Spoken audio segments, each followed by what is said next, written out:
I'm Catherine Pompilio with an episode from the Lawfare archive for February 26, 2022. After weeks of escalating tensions and military aggression, Russia launched a full-scale invasion of Ukraine. At the time of this recording, Russian troops are inching closer to the Ukrainian capital of Kiev. The Russians are reportedly launching ballistic missiles into the city, and residents are huddled in air raid shelters. For today's archive episode, I picked an episode from November 2018. In the episode, Ben Wittes spoke with Alina Polyakova and Scott R. Anderson about Russian aggression toward Ukraine in the Sea of Azov and Vladimir Putin's lawlessness in Eastern Europe. They discussed the international law implications of the conflict and the domestic politics in both Ukraine and Russia. Just a reminder, this is not current analysis about the ongoing crisis in Ukraine.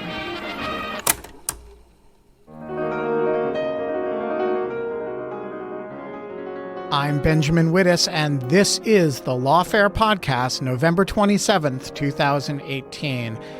I know you thought naval warfare was dead, but this week, Russia and Ukraine went at it in a strait you've probably never heard of, the Kerch Strait, which separates the Black Sea from the Sea of Azov. It's the latest salvo in Russia's secret, not so secret, war against Ukraine over Crimea, over the two provinces in eastern Ukraine.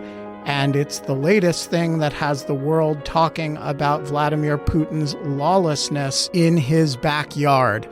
With me in the Jungle Studio to talk about it all are my Brookings colleagues, Alina Polyakova of the Foreign Policy Program and Scott Anderson of Lawfare and the Governance Studies Program.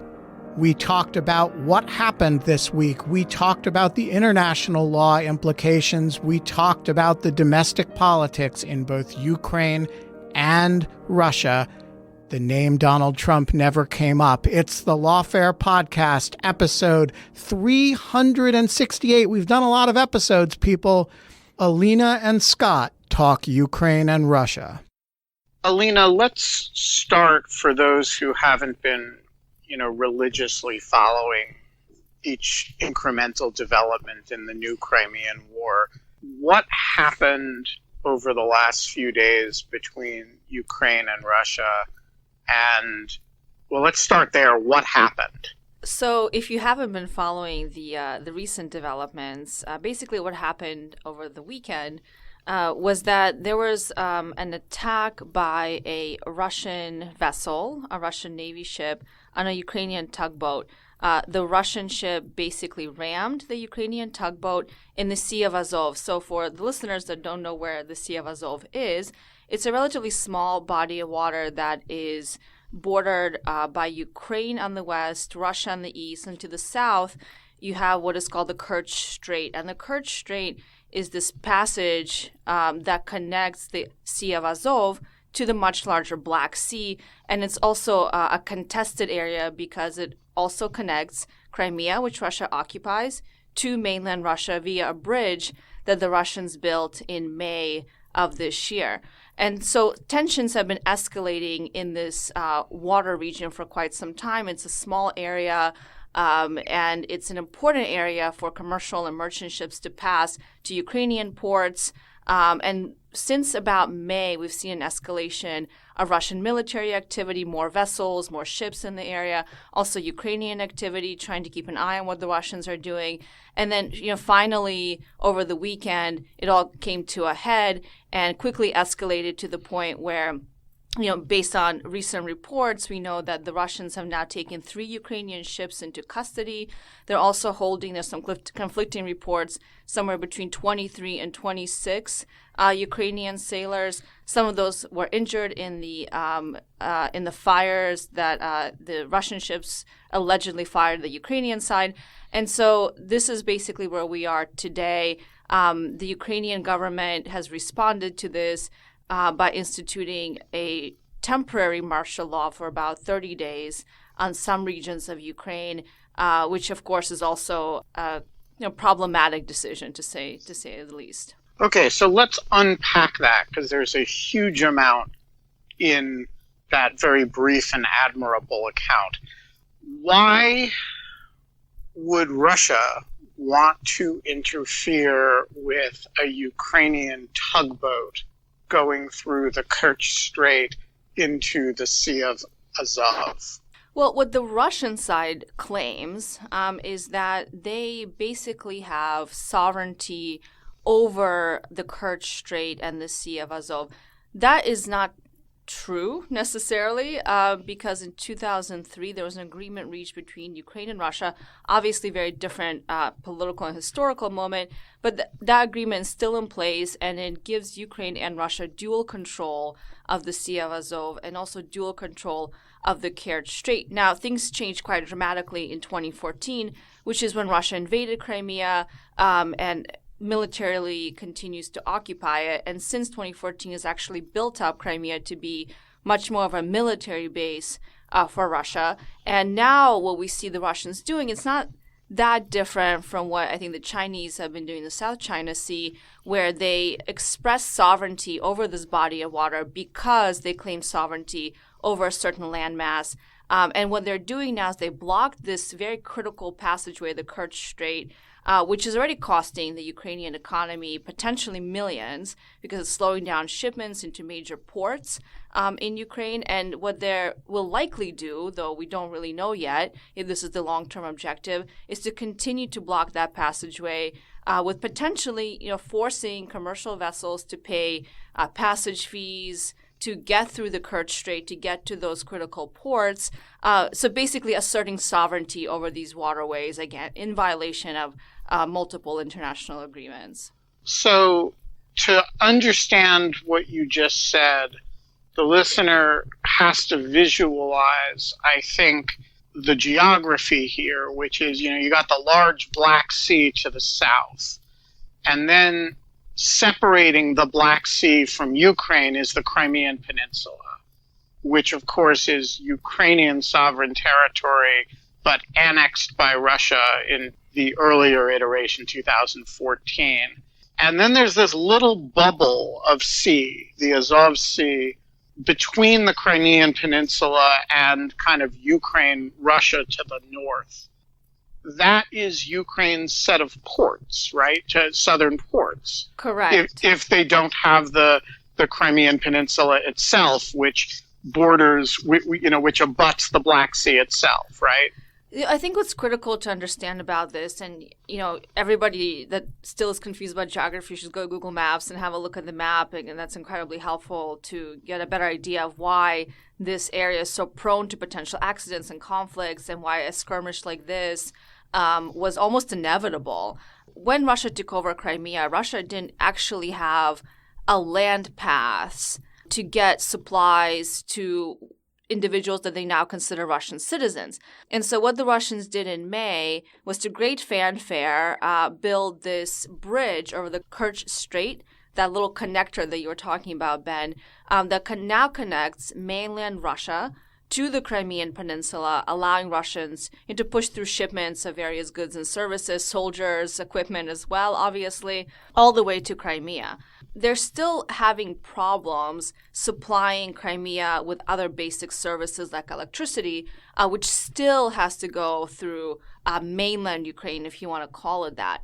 But ever since they built this bridge, the conflict has been escalating, because they also built the bridge in such a way that already precluded some, very large commercial vessels from being able to pass under it, which meant that it already started to hurt Ukrainian ports. As you mentioned, Ben, the Ukrainians now have two critical ports that connect to the Black Sea via the Sea of Azov and via the Kerch Strait. Those two ports have also been under attack or attempted attack by Russia back in 2014, when they were attempting to basically get through to Crimea through the land territory of Ukraine before they build that bridge. So this gets pretty complicated pretty fast. I think the big question of what is motivating Russia to do this now has everything to do with, one, they wanted to consolidate their claim on Crimea and the waterways surrounding Crimea,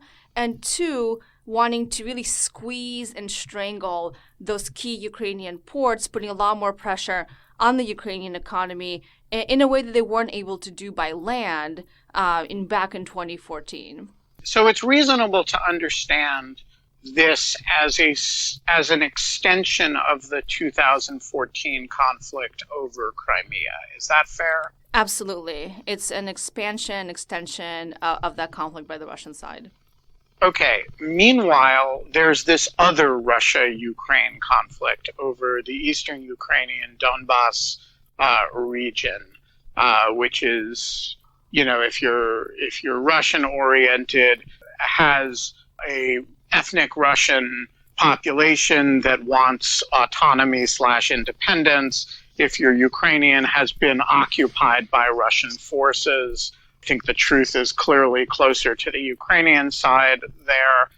To what extent is that one conflict, and with the same conflict as the Crimea conflict, and to what extent is that an independent set of issues, and how does it relate to what's going on navally now? That's a great question. All of this is connected. So again, if we whip out our Google Maps, which are critical as we're having this conversation, and if we look at Ukraine's east, there are now these contested territories that, Ukraine says that it was a Russian-backed force and Russian invasion of its eastern territory. So we have to remember that in 2014, there were two separate offensives that the Russians launched. One was to militarily occupy Crimea and then illegally annex it and claim it as part of Russia, meaning people living in Crimea would have to become Russian citizens. And then there was a second front opened by land on the Ukrainian-Russian border, where you had basically Russian mercenary groups that we've heard a bit more about operating in places like Syria and Africa as well since 2014. Basically, these groups and also some regular Russian military forces invading through Russia into eastern Ukraine. And we now have these two separatist territories in Ukraine's east called the Donetsk and Luhansk, quote-unquote, People's Republics. Now, if we're looking at a map, this eastern conflict at one point when at the peak of fighting was moving very, very quickly towards Ukraine's southeast. Where is that? It was moving very quickly towards those port cities that we've been talking about that are on the Sea of Azov. In particular, a very important city that most people have never heard about called Mariupol. So it seemed for a while that the Russian intention back in 2014, 2015 was to keep pushing through Ukraine down to the Sea of Azov via land to take Mariupol and then keep pushing further and further until they got to Crimea, basically giving them a road from where they could reach Crimea via land. They failed at this because the Ukrainians really dug in Mariupol, and the Russians didn't take the risk of pushing further inland. And then we basically have had a more or less frozen conflict zone. There's still active fighting, but the border has not been shifting significantly since then. And now what we're seeing is this new offensive that looks like it's trying to achieve what the original offensive failed to do, which is, again, squeeze Mariupol, put the economic pressure on, then hopefully, it seems, unless there's a strong, red line drawn there, maybe get to that full takeover of southeastern Ukraine at some point. We haven't seen the escalation yet, but I don't think it's outside the realm of possibilities. Just to round out the geography, if you imagine the Sea of Azov as it's basically a circle or a kind of oval sitting above the Black Sea, the left-hand side of it, the lower left-hand side is of the edge is the Crimean Peninsula. The Russians took control of that.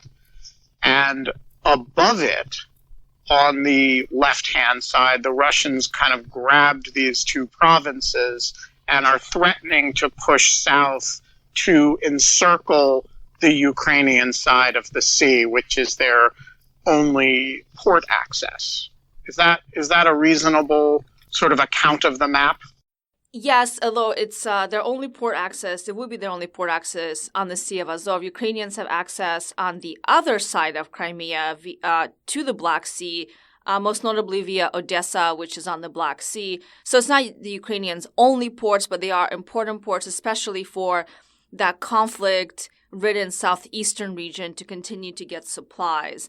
So again, if we're looking at a map and we're looking at this, oval water mass, the Sea of Azov, what it looks like is that there's kind of a donut around it, a ring that the Russians tried to impose via land 4 years ago and failed, and now seem to be kind of taking the tact from the sea to achieve what they weren't able to achieve before, as I mentioned.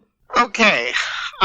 This brings us to a raft of interesting legal questions, Scott. But before we get to the international legal questions, I want to talk briefly about the domestic Ukrainian imposition of martial law, or at least partial martial law.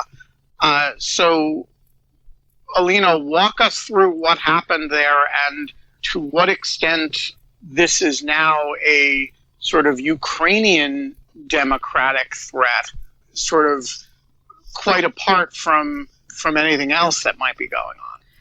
So what's interesting, of course, is that nothing in this part of the world is devoid of politics. And in some ways, we could see this escalation in the Sea of Azov as sort of standard military maneuver. If you think about an aggressive force that is trying to take control of a land territory, they fail coming in from one side, and so they're trying the pass through the sea to achieve the same potential ends. So it looks like a pretty traditional strategic military move that is still, I think, relatively constrained and restrained in its ultimate objectives. I do want to mention that because, a lot of the commentary about this escalation has been asking the question, is this, the beginning of an international conflict? Is this a potential path towards World War III? I don't think the probability of that is very high. In fact, I think it's quite low. What I think this looks much more like a kind of standard Russian creep, where they try to gain further and further control of territories that they see within their own sphere of influence, but they're not interested and aren't incentivized to start a conflict. But they know perfectly well that if they did, the Ukrainians would be completely outflanked and outgunned. They cannot defend themselves against Russian military might in the sea or on land. But what's been happening in Ukraine, of course, domestically, is that Ukraine is in election season. The presidential elections are coming up in March. The current president, Petro Poroshenko, is polling in the single digits. He's been very, very unpopular. And even before this escalation, there's been a lot of speculation that he would try to postpone the elections, thinking that would somehow benefit him politically, would buy him more time. You can make up all kinds of reasons why he'd be interested in doing that. And so we have this interesting move by the president of Ukraine when this escalation happens over the weekend, when the Russian ship rams the Ukrainian tugboat, to propose imposing martial law. Now, in all the conflict that we've seen unfold in Ukraine over the last 4 years, active fighting, thousands of Ukrainians killed, thousands of them killed. The Ukrainian government has never imposed martial law. So this seemed like a very extreme move on his part that was likely politically motivated. He took this proposal to the Ukrainian parliament, which contested it, and the outcome we got was not a 60-day martial law, which the president had proposed, but a 30-day martial law term that only affects the Ukrainian provinces that are close to the line of conflict. So it's not for all of Ukraine, it's really sort of the eastern regions where there is fighting going on, Ukraine's east, Ukraine's southeast, where the Sea of Azov altercation has been happening. So it is a limited martial law, and it is for only 30 days, and the president has been forced to guarantee that the presidential elections will go as scheduled. But still, this was, by all accounts, an extreme move in the bigger context. All right, so you mentioned one oddity here, which is that Poroshenko is polling in the single-digit approval space, which is, bad even by the standards of, say, U.S. congressional approval ratings. I look at Poroshenko and I say, boy, if anybody in the world has been dealt a tough hand, it's Petro Poroshenko. comes in after Yanukovych is ousted, has this immediate war with, a rump superpower, and his country is an economic disaster zone, and the world will not, stand up for Ukrainian sovereignty over Crimea. And I look at Poroshenko as somebody who has, had a really, really tough hand to play. Why is he unpopular domestically? Is there some source of that is sort of other than that his situation is essentially unmanageable? Well, I think your assessment is completely on point, Ben.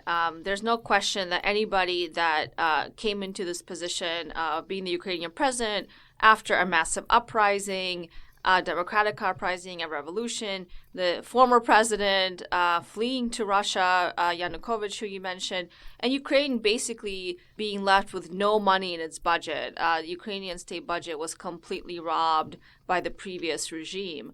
And so no question that he was dealt a very difficult hand, plus an open military conflict with a military power that Ukraine cannot match and cannot defend itself against, and had no military to even protect itself with. The Ukrainian army was really in shambles when the Russians started to invade in Crimea and in eastern Ukraine as well. So despite that, there have been a lot of questions and allegations about his own integrity, meaning the president's integrity. Many suspect and see that he has been blocking some serious reforms in Ukraine, that he's sort of still part of the old regime in terms of his mentality, at least, that he sees his office as a way to profit, not as a way to serve his people. He certainly came into office with some money of his own. He was known as the chocolate czar before he came into office for owning one of the largest chocolate candy manufacturers in Ukraine, with also factories in Russia. And he hasn't lost a lot of his money, unlike many other Ukrainian minigarchs or oligarchs have as a result of this conflict. There's also questions about his ability to defend Ukraine as the leader of the country, his ability to get Western support. We should note that the IMF had to halt its payments to Ukraine because it didn't judge that the Ukrainian government was doing enough to push through various economic reforms. So there's been a lot of disillusionment with Poroshenko among the Ukrainian people, especially because he's seen as still corrupt and still incapable of providing the kinds of vision and leadership that Ukraine really needs right now. But I would also note that this is pretty normal in Ukraine. For years now, for decades, we've seen this kind of euphoria about a new leader that was going to bring Ukraine into the fold of, Euro-Atlantic Western integration. And then they just, as soon as they come to power, it just doesn't come to pass. And so I think the danger in Ukraine now is people are looking to other potential solutions that could actually be much more detrimental to Ukraine. I'm talking here about a woman by the name of Yulia Tymoshenko, that some listeners may recognize, at least visually. She has these blonde braids that she wears up in this very traditional way, as she's been around politics for quite some time. And she's kind of pushing for a much more, say, populist agenda that we've seen emerge across Europe in recent years. And she is now the favored person to at least make it through the first round of the presidential elections and into the second round. Okay, Scott, so this is all from an international law point of view, what you might call a target-rich environment. Where to start? Let's start with the specific incident. How do you evaluate it? Well, so the incident itself, I think we need to put in a broader context, both historically and legally. So let me bring it back a little bit to put us in a situation of understanding what the rules governing maritime traffic in the Sea of Azov might be under a couple of different scenarios. There was a time where there was kind of no controversy, no dispute over the rules that governed here, and that was before 1991. At that time, the Sea of Azov was essentially landlocked within the Soviet Union. And the Soviet Union at the time said, this is our internal sea. It's a body of water that's entirely subject to our sovereignty. And international agreements... So think the Great Salt Lake. right? Perhaps, exactly. Or, a variety of other, like Lake Champlain, I think, is entirely landlocked in the United States. I could be wrong on that. But I believe it is. An example like that where there's no dispute, there's no international traffic that can go through because it's really a sea that doesn't lead anywhere but to that country, to the Soviet Union in that case, and is within its territory. After 1991, when Ukraine broke away, there became this open question saying, well, what is this sea now? At that point, Ukraine had about half the circle, maybe a little more than half of the circle, including Crimea, including this northern stretch where Mariupol and some of these other cities that Alina was describing fit in. And Russia had the kind of eastern half. And they both met at the Kerch Strait. The Russians in control of the eastern half, the Ukrainians in control of the western half, which is part of Crimea. There was a lot of dispute for about the 10 years or more after that, saying, what is the regime governing this? They had developed a kind of set of understandings over what they would do to handle maritime traffic, but the delineation of the exact rights was a subject of dispute. A number of times, Ukrainian parliament considered kind of declaring, hey, this is our territorial sea. This stretch of territory on the western half is subject to our sovereignty, which would go in about a certain distance into the sea, at 12 nautical miles, I believe, and that this is our area that we are able to control and consider our sovereign territory. We're not going to have this kind of shared arrangement. In 2003, however, they ultimately agreed to enter into this agreement that Alina mentioned, where they say and describe that the Sea of Azov as being a shared historical internal sea of Ukraine and Russia. And essentially what that does in practice is it kind of says, hey, this is our issue. General rules governing the law of the sea, the UN Convention on the Law of the Sea being the most prominent one, your default rules don't really apply here. We're going to come up with our own separate arrangements.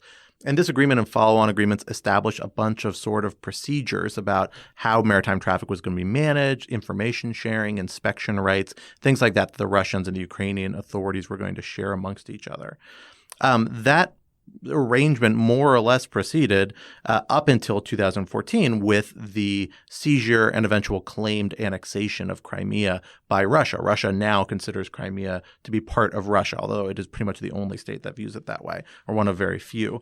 That kind of changes the dynamics here because all of a sudden the Kerch Strait, at least from the Russian perspective, wasn't something that's shared with the Crimeans. It's entirely under Russian control on both sides. One thing that leads them to do is to start building the bridge that Alina mentioned, which connects these two territories. Obviously something you wouldn't do if one half of the territory was still considered Ukrainian. And it gives them control, de facto control, if not legal control, of the maritime traffic.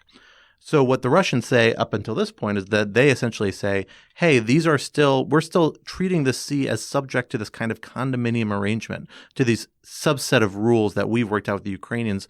They let certain Ukrainian ships go through at various points to these ports, but they do it subject to their terms and their conditions. They say, we're going to inspect these ships. We're only going to allow a certain number of ships through. And then most importantly, as Alina mentioned, they build this bridge that dramatically narrows the amount of maritime traffic that can go through, that gives them a doorway that they can patrol and block very easily. So easily, in fact, that to block the entry into the Sea of Azov essentially only requires them to park a single tanker across the gap underneath the bridge that boats can get through.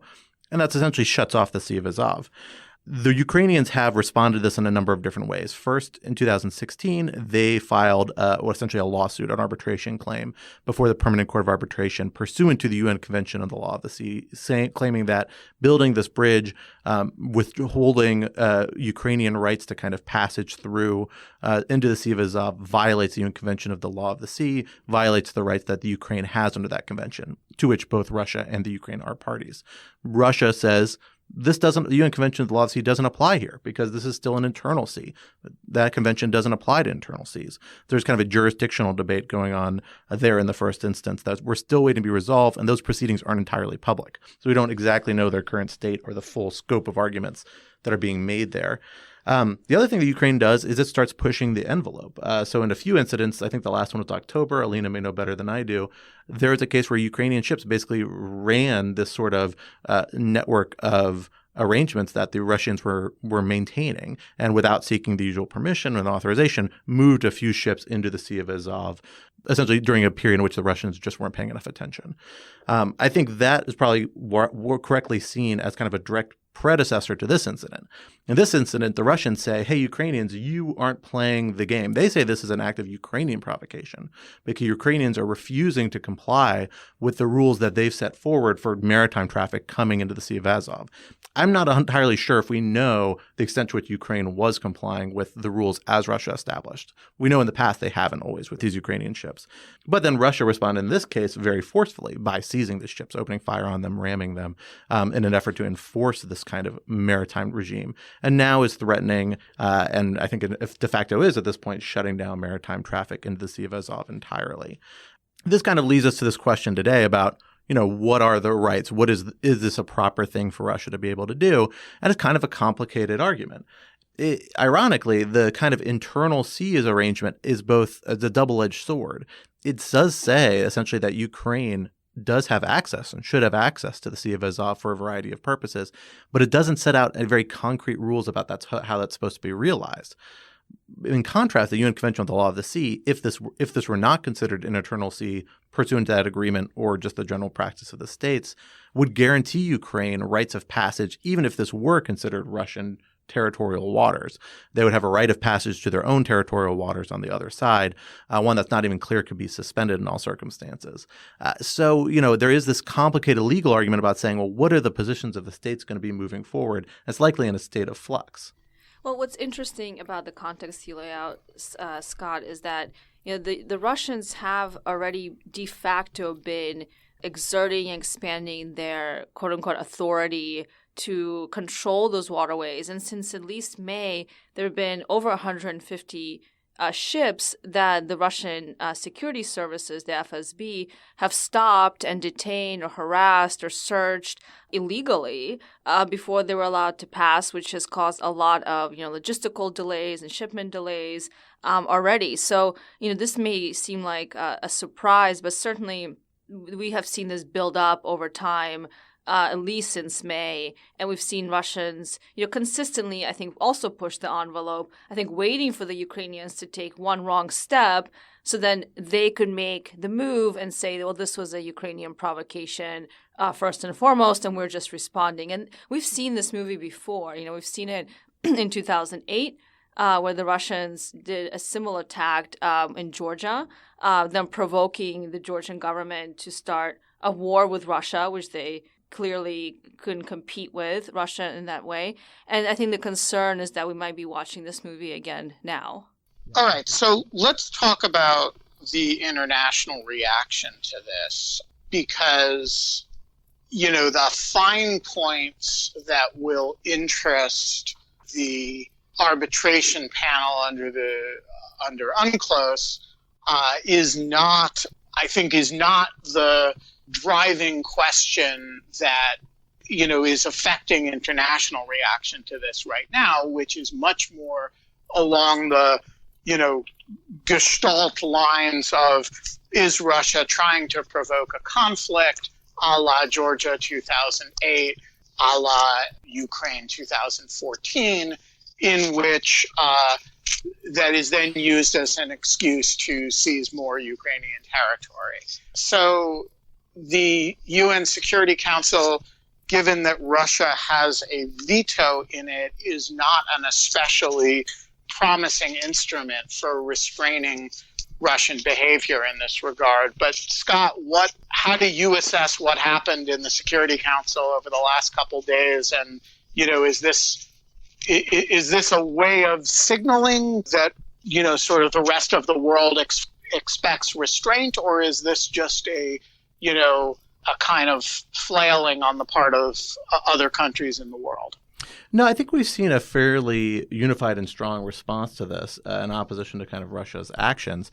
Remember, the UN Security Council meeting was initially called for by Russia in this case on a claim that Ukraine was engaging in provocative behavior. That narrative broke down very quickly under strong pressure. You could see me rolling my eyes right now. You can maybe be able to hear Alina rolling her eyes. It is that aggressive. So, that initial effort to kind of spin this narrative, although I suspect it was intended more for domestic audience, audiences, international audiences, nonetheless broke down very quickly on the international sphere. And we saw the Security Council come out, and members of the Security Council, I should say, come out with strong statements saying essentially this is seen as a Russian act of provocation. Ukraine clearly has some set of rights here. And this is where those states are kind of clinging it to these legal details about the state of rights. There's a little ambiguity sometimes about what exactly those rights are, but there's little doubt that Ukraine does have some rights to maritime access to its ports in the Sea of Azov, and there's widespread agreement about that among the international community.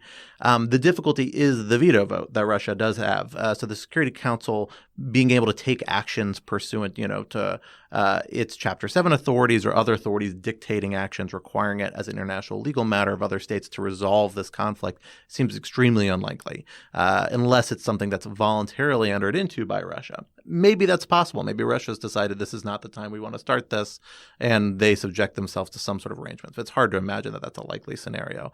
Instead, the more likely scenario is that this is borne out through bilateral pressure and action. We've seen NATO react very strongly, essentially say that they are supportive of Ukraine's claims of rights here, strongly implying there that there may be some sort of military support for that at a certain point, although there's no clear guarantee of that necessarily, depending on the type of conflict that might arise from this. But the more kind of unified front and strong reaction you have to the Russian provocation here, that's really the source of pushback as it comes, and the threat of additional sanctions. It's an interesting point, I think, to note that the foreign ministry of Russia responded to this with this very interesting statement saying essentially this is Ukraine trying to provoke an incident simply to give the international community more pretext to make us subject to additional sanctions. So they at least at a minimum have sanctions on the mind, and that may be an outcome we see from this, but those sanctions are going to be on a bilateral basis between the United States, European states, and other states. They're not going to be UN Security Council backed or authorized sanctions. Okay, so this raises a really interesting question that may be a subject of its own podcast. But if the principal leverage that the international community has against Russia is not international law, or at least international law, as its major instrumentalities, a Security Council resolution, a law of the sea arbitration is not going to solve Ukraine's problem here. The instrumentality that may have capacity to do that is unilateral and multilateral pressure by major Russian trading partners and markets to either sanction or restrict Russian activity in fashions that are sufficiently economically damaging as to be a meaningful source of pressure.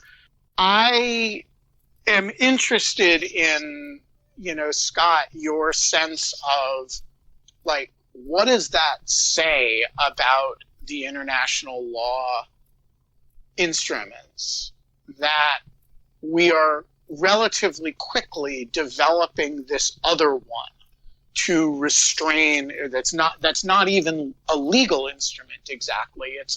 It's a creature of lots of countries' domestic laws, right, and domestic behavior kind of agreeing on an ad hoc basis to gang up on Russia and impose sanctions regimes that are sufficiently punishing to restrain behavior.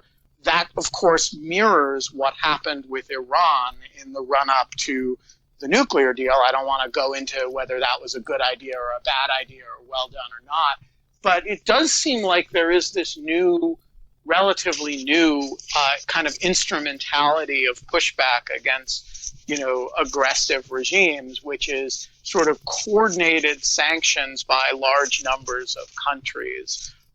That seems like more effective in some respects than what we had imagined as the traditional international law response to aggressive behavior.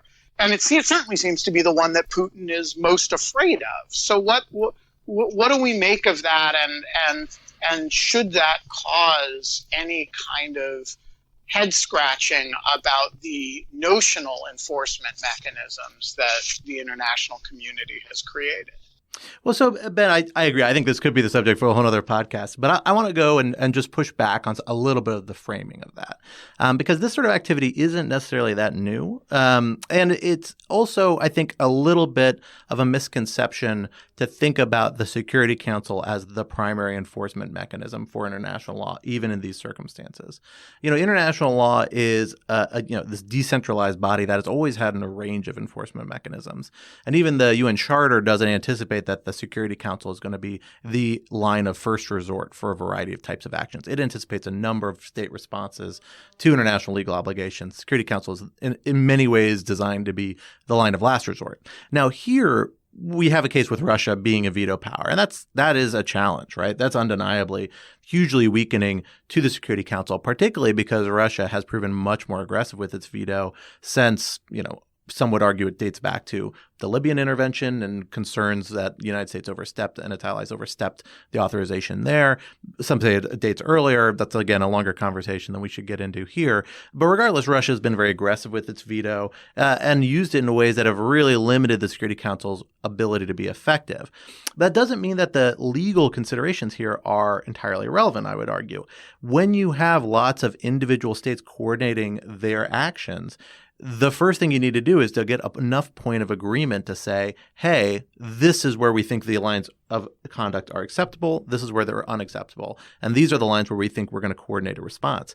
And that's what treaties like the UN Convention on the Law of the Sea Treaty do. They establish the rules of the game. And once those rules are laid out, coordinating, multilateral efforts to enforce those, even outside the context of the Security Council, becomes much easier because, again, they've already agreed on the rules of the game. And particularly here with the UN Convention on the Law of the Sea, which the United States, I should know, isn't a party to, but it recognizes that a lot of the rules reflect customary international law. Most states really are parties to the UN Convention on the Law of the Sea at this point. Here, it establishes a really baseline set of rules that are relied upon heavily by lots of states in the international community. They provide it not only the guarantees to its rights to exercise mineral rights for underneath seas that are abetting it, its rights to its territorial sea, but perhaps more importantly, it's its rights to navigation and innocent passage through other territorial waters, its rights to engage in international maritime traffic. And when we hear about things like FONOPS in regards to China and the South China Sea and in these other contexts, that's freedom of navigation operations that the U.S. Navy undertakes and certain other militaries around the world, that's a sign of how important these rights are being viewed by a number of governments, not just the United States, even though, again, it's being coordinated on a multilateral basis, not through international institution. So I don't think it's a sign that the legal considerations are weaker here. I think it's a sign that the UN Security Council as an institution is handicapped. It's handicapped by the fact that there's this veto power. And Russia is not the only one who sees that, who benefits from that. The United States does as well. You can look at UN Security Council resolutions regarding Israel for the last 30 years. A lot of people in the international community say that's an example of the United States veto power making the Security Council ineffective. The United States doesn't feel that way. Israel doesn't feel that way. But that complaint's there on a variety of fronts. That's why there are these other mechanisms in place that turn to the same international legal lines and rely on them to help coordinate conduct that can enforce international law in the absence of those institutions. So just to add to what you were saying, Scott, and Ben's point about sanctions really becoming the favorite tool of imposing consequences and punishments on bad behavior of other states by the United States and also by Europe. What we've seen in terms of the U.S. policy and the transatlantic policy on Russia is, of course, sanctions have become the ultimate tool. But the U.S. has now moved with the Trump administration to institute any additional sanctions on Russia for whether that be its cyber hacking activity against international organizations, whether that be for its election interference in the U.S. and elsewhere, for its actions in Ukraine previously or in Syria. The U.S. has really moved to institute these unilaterally. And I think that weakens the kind of unified front the transatlantic community has been able to have vis-a-vis Russia previously. And it also brings up the question of whether the sanctions regime hasn't been effective at all. Because if we think of sanctions as a policy tool that's supposed to be a deterrent, right, to prevent future bad behavior, then I think the Sea of Azov escalation that we've been discussing is a clear counterpoint to that effectiveness of that deterrent, because clearly Russia has continued to act with relative impunity because I don't think the Kremlin sees the international community responding in a coherent, strong way to whatever it wants to do, especially in Ukraine, which is not a NATO member state, which is not an EU member state, where the U.S., from the point of view of some here in Washington, has limited security interests. So I think the question that I'm thinking a lot about these days, and maybe worth having a podcast around this as well, is, how do we understand sanctions policy and its effectiveness? And there's a lot of conversations now happening in Congress talking about the international response. The ranking member of the Senate Foreign Relations Committee, Senator Menendez, put out a statement asking congressional members to now really put back on the docket the so-called DASCA legislation, which would allow Congress to impose increasingly crippling broad economic sanctions on Russia. And so we're seeing this push towards more and more sanctions, but without a clear vision of ends. And I think this is, to my mind, a really critical moment to start thinking about, what are the policy tools that the U.S. actually has beyond the UN Security Council for all its limitations, beyond international law in some ways, because Russia doesn't seem to care about that either, neither does China to a certain extent. So if sanctions are our main tool, are they really effective? And if they're not, what's the reality that we're trying to affect on the ground when it comes to these, rising authoritarian regimes like Russia? I couldn't agree with that more. And the kind of unilateral inclination of U.S. sanctions that is on display here in regard to Russia and of all in other states, I think Iran is probably the clearest example of that, really could potentially be a long-term problem. And it's the multilateral nature, the coordination of it, providing a unified front that makes sanctions effective and sustainable and has the most effect. I'm not sure I entirely agree that Russia isn't affected by the sanctions or isn't concerned about them. That involves counterfactuals about what they would do in the absence of sanctions. Certainly, it's not a one-to-one, an absolute bar that would prevent any sort of provocative behavior. But I would say it is the inclination of this administration and the United States more generally, I would say, to not may want to go through the effort of fully coordinating these and instead wield its unilateral economic heft that can limit the effectiveness. And at a certain point, you're going to hit a tipping point with these sanctions where states are not going to have the same level of engagement. They're not going to coordinate and pass along with them. And then the United States is really going to lose its sanctions edge. So I 100% agree that these sorts of use of these tools unilaterally needs to be looked at really closely. Okay, so before we wrap up, Alina, I want to talk a little bit about the domestic Russian politics here. You warn us on a sort of ongoing basis, don't imagine Putin as a kind of 10-foot-tall giant who's kind of capable of, anything. There has been some speculation in the press of late that this set of actions and this crisis is triggered in part as a function of declining popularity domestically. And so I'm just interested in your sense, how should we understand Putin's decision to do this now in relation to domestic Russian politics? Sure. I mean, there's been a lot of speculation about what the Kremlin might do in light of Putin's dropping approval ratings. The reason his approval ratings have dropped in April from a high of 82% or so, an enviable high number for any leader, even an authoritarian country, to about 66% in October. So still high, but not for Putin. So Putin has basically been back now to the same approval ratings he had before the annexation of Crimea. And then Russia's takeover of Crimea really bumped him up 20 to 30 points all at once. And his ratings essentially stayed that high until recently. So why have they dropped?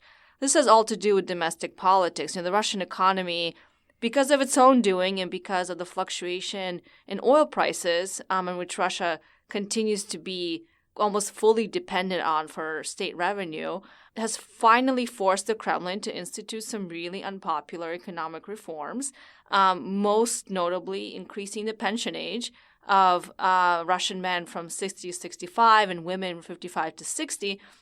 which, I think in the U.S. sounds perfectly reasonable, but we have to remember that the life expectancy for Russian men is 66. And so what the regime has been telling the Russian people is, we're going to continue to steal from you and enrich ourselves with our fancy yachts and whatever else, bank accounts, real estate in London, but you now have to work till the grave and you're never going to see that pension that we've promised you. And so this has actually led to some demonstrations, and the drop in Putin's approval rating can be pretty much attributed to this unpopular policy. And so the question has been, okay, well, in all these months, since April till now, what's the Kremlin going to do? And so it would be easy to say, well, the Kremlin is looking for another foreign policy adventure like Crimea that will boost Putin's ratings again. But the reality is that there is no second Crimea. There is no territory that the Russians have the capacity, the capability, and the incentive to take in the same way they took Crimea. And so I think what's happened in the Sea of Azov was almost inevitable because of some of the issues we've been discussing here, the narrow passageway, the rising potential for accidents and conflict there. But certainly it's hard to see how this escalation, this maritime escalation, is going to really serve Putin domestically and give him a bump. I think that's still an open question. And I say that because we're going to have to wait and see how the Russian media spins this. But it's going to be much more difficult to spin this into, Putin being the great protector of the Russian people, Putin putting Russia back on the global stage, because it is much more complex. It's not so clear cut, like we got more land, hurrah. It's a much more complicated and less exciting foreign policy adventure. So I think that remains a question of whether the approval ratings really has something to do with this, or this is just something the Russians have been planning for some time, and sort of situation on the ground kind of forced their hand. The other piece to consider here, I think, is that at the end of the day, what you said, Ben, about Russia not being 10 foot tall, it is true. They will continue to assert their dominance and their control over the countries that are on Russia's periphery, that Russia continues to see as rightfully belonging to its sphere of influence. And we're not going to see an end to that anytime soon. There's a lot of speculation about Belarus, for example, more escalations in places like Moldova, in the Caucasus, maybe even Central Asia. But I don't see the Russians having an incentive to really push the envelope as to get involvement from the United States, certainly not. They would not be, a real competitor to U.S. and NATO military might. Nobody wants a war. And I see the recent engagement in the Sea of Azov as a relatively constrained military operation and to the service of an assertion over these waterways and land masses, much in the same way as China has been doing. So I think the domestic situation in Russia is driving some of this, but I wouldn't attribute too much to it quite yet. I think we still have to wait and see how the Kremlin decides to play this. We are going to leave it there. Alina, Scott, thanks so much for joining us. Thank you. Thank you.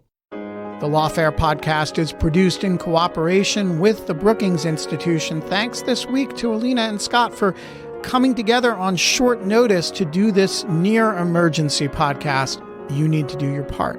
I know if you've already done this, I'm really sorry to keep bugging you about it, but if you're one of the approximately 45,000 people who listens to the Lawfare podcast and has not given us a rating on iTunes, Stitcher, or whatever other podcast distribution you use, you are part of the problem and you need to become part of the solution. So tweet about it, share us on Facebook, tell your friends about the Lawfare podcast. We don't do advertising. We only do you.